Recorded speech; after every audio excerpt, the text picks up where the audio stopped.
Assalomu alaykum, ushbu kanalimizning aziz muxlislari. Bugungi mavzuyimiz nafas olish gimnastikalari. Birinchi mashq.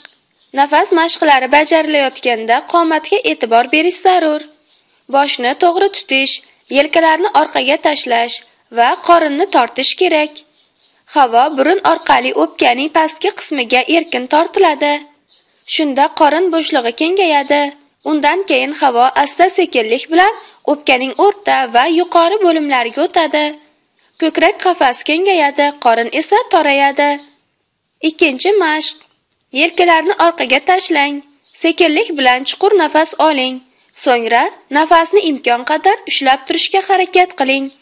Keyin o'pkadagi yig'indi havoni qisqa va kuchli tarzda og'iz orqali chiqarib yuboring.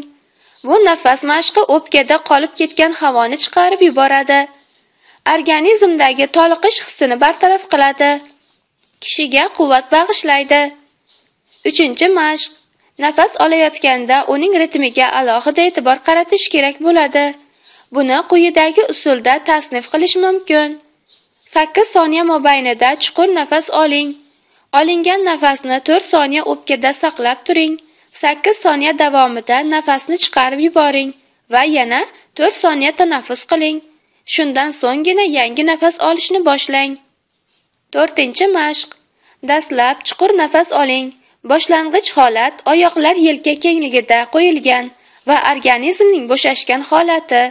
Shu holatda asta-sekinlik bilan o'pkani to'ldirib nafas oling.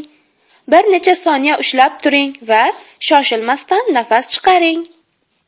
5-chi mashq. Pastki, o'rta va yuqori nafaslarni birlashtiring.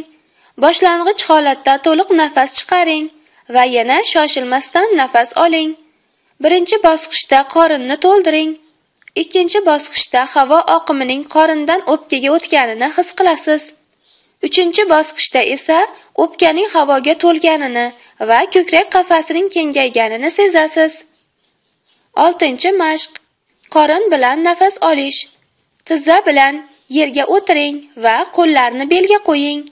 Nafas olishda iloji boricha qorinni oldinga chiqaring va bir necha soniya nafasni ushlab turing. Keyin esa shoshilmasdan nafas chiqaring.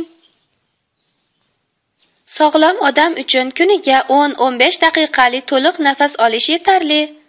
To'liq nafas olish organizmga har xil ta'sir o'tkazadi. Hamma nafas a'zolari mustahkamlanadi va sog'ayadi.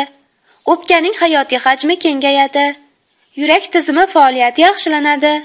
Qon bosimi normallashadi. U asab tizimiga ham ijobiy ta'sir ko'rsatadi. Kayfiyatni ko'taradi. Xavotirlanishdan ozod qiladi. O'zingizga ishonchni keltirib chiqaradi.